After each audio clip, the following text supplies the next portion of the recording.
So those of you that remember investing in 2008 and 2009, you had a lot of binary outcomes. The stock was either going to go bankrupt or it was probably going to go up 100% over a pretty short period of time.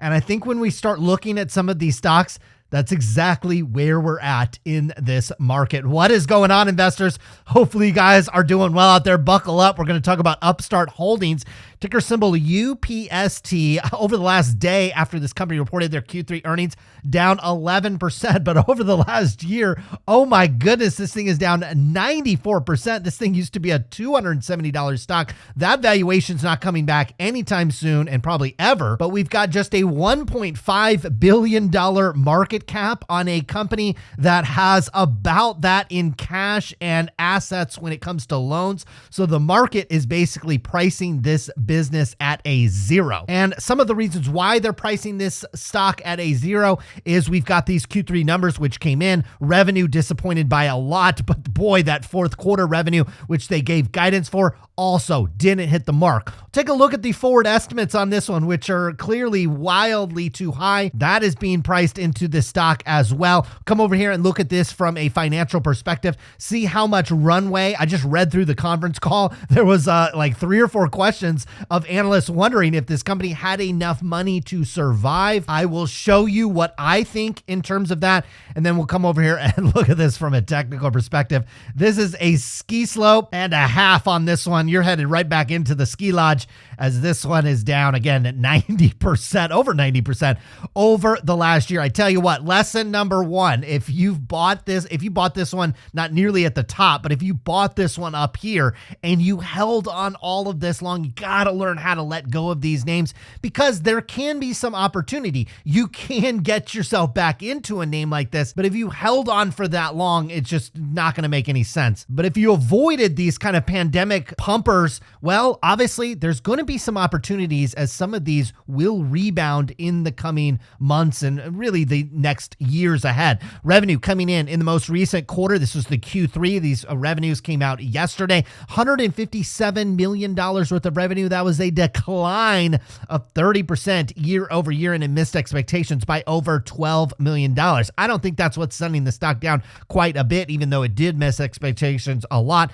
It's really your fourth quarter also whiffing expectations. Revenue coming in between 125 up to $145 million. You might be wondering what expectations were. They were for $185 million. That is a huge miss on expectations. And so what that is going to have to cause Wall Street to do is reevaluate Q1, Q2, Q3 into next year. This is just going to completely fall off the map. And so obviously what is impacting this company's business is you have a higher interest rate environment. And while that is good for financial institutions when it comes to actually lending out money and then collecting a higher interest rate on those loans, the problem is higher interest rates tamps down demand, which is exactly what the Federal Reserve wants to do. So I tell you what, this is some evidence that the Federal Reserve, in my opinion, is going to hit that pause button pretty soon. I think they'll do at least one more rate hike and maybe a very small one at the end of the year, but they're going to hit that pause button because what they are doing is absolutely working.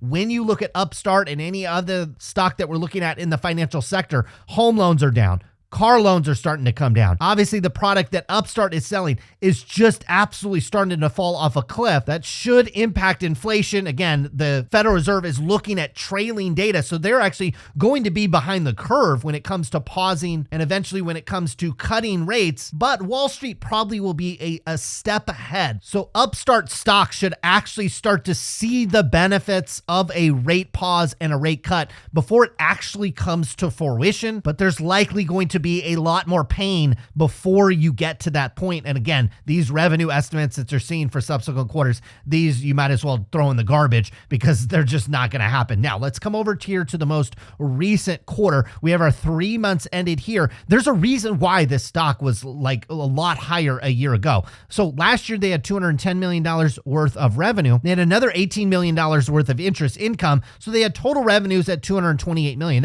They had just $199 million worth of operating expenses. So they actually were profitable to the tune of close to $29 million during a 3-month period. When you looked at 9 months last year, they had an $80 million profit. That's fantastic. Now, the stock was wildly overvalued from a market cap perspective. And so that is what's been drained out of this company, because you see in the most recent quarter, they put up that $157 million worth of revenue. Again, that's a 31% decline year over year on those revenues. But unfortunately, they weren't able to cut the operating expenses fast enough. You went from $200 million worth of operating expenses last year to 215. So you take this 157, you minus off 215, and you basically given all your gains that you made last quarter, and they disintegrated down to a $58 million loss. You see, for the last 9 months, you had $695 million worth of revenue. You had about $750 million worth of cost. So you blew through about $55 million, and it's probably going to continue to get worse,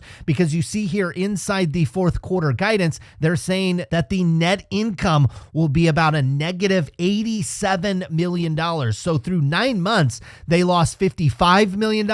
Just in the fourth quarter, they're going to lose $87 million. So it's going to continue to accelerate and only get worse for the subsequent quarters. Now, some investors are going to realize for the last 9 months, they gave out $92 million worth of stock-based compensation. So that means this $53 million loss is a little convoluted, because it's not all cash. Now, when you come down here to cash flows, unfortunately, with the way this company operates their business, where they originate loans and then they almost immediately sell them, or most of them, well, it creates a little bit of funkiness on the cash flows. Because imagine if this company originates a ton of loans in the last week of the quarter, like September 25th, but they aren't able to sell them into the subsequent quarter. Well, it really messes up your cash flow. So you see over the last 9 months, they burned through $421 million worth of cash, but some of those are actually loan origination cash, which they'll later sell or hold to some kind of maturity. Last year, they were positive to 180. I think really what you want to do is come down here and see that the company repurchased stock over the last 9 months to the tune of $150 million.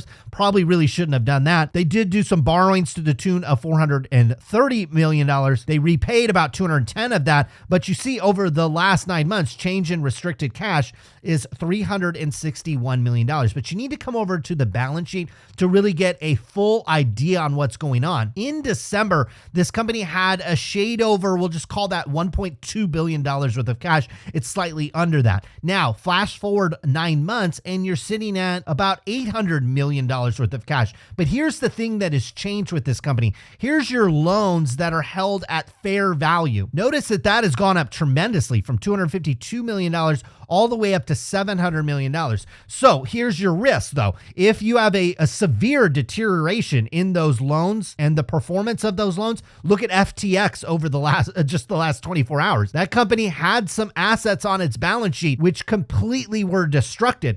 Not saying that's going to happen here with Upstart, but you do have some carrying of this loan risk. If these consumers, if these businesses can't pay back these loans, well, this $700 million will be worth a fraction of that on the open market. But if the economy can maintain itself, if these loans can perform, well, this is not quite cash, but it is a form of cash. So while the cash has diminished a little bit when you look at cash flows from a balance sheet perspective, it's not nearly as bad as when you look at the cash flow statement. Here's your total assets from $1.8 billion up to $1.9 billion. So a lot of the questions on the analyst call was talking about cash burn, was talking about kind of the risk of this company potentially maybe going insolvent or having to do a gigantic fundraising round.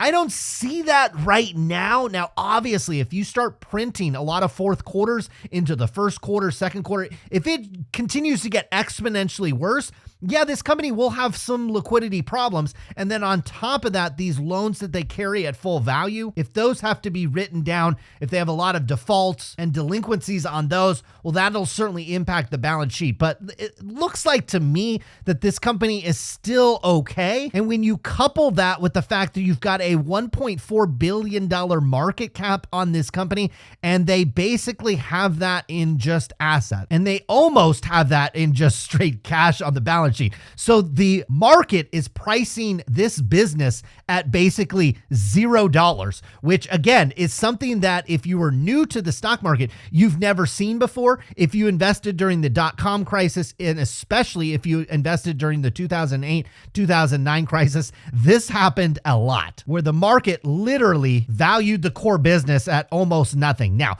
the company does have some liabilities. They do have borrowings. They have operating leases. They have payables to investors. So the total liabilities coming in, we'll call that $1.2 billion. Again, offset by about $1.9 billion worth of total assets. You can strip out things like goodwill, property, equipment, and software. So this company, again, is being priced almost like a distressed asset. And then again, when you look at those forward fourth quarter estimates, there's a reason why, because earnings and revenues are absolutely coming under distress. The saving grace here will be if the Federal Reserve hits that pause button really quickly and then reverses course really quickly. And look, when you look at the reversal in the home lending market, in the car market, in consumer demand, we are seeing evidence of that. It's not crystal clear, but we are seeing evidence that the Federal Reserve will have to reverse course relatively soon. Now, this company obviously has just been trending down. It is in this really like descending wedge of a formation now. This is a super ugly formation. I don't think you need to get back into a stock like this anytime soon. If you do want to play around with this one, this is one you absolutely instantly take profits on. I've seen earlier today, the stock was down at 14. Now it's at 16.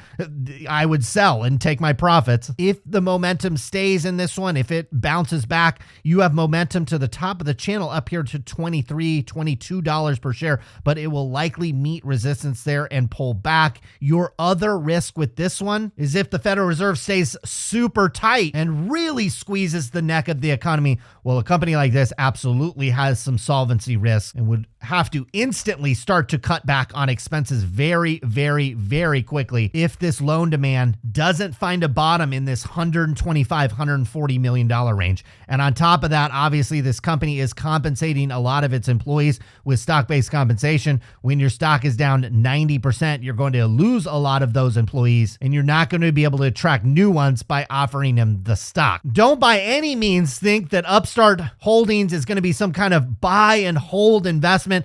This is one that I think you can get in and out of very quickly, make some money, and then go find a far more durable business to put that investment into the long term. I personally would stay on the sidelines with this one. Just keep it on the watch list. As you move into Q1 of next year, that is when I think you might see the rebirth of people wanting to take risks on these types of stocks. And that's where your upside could be. From a technical perspective, you need to really get above $25 per share to get you out of this downward channel. I think this one continues to go down. Wouldn't surprise me if this one trades under $10 per share, under $1 billion market cap. That is where you have some risk reward if they're able to maintain some of this cash balance sheet. And the big mystery is if these loans get repaid, any deterioration in that, and then all of a sudden, this company will look like FTX overnight. Hopefully you guys enjoyed today's video. Back again soon with more. Good luck with your investments.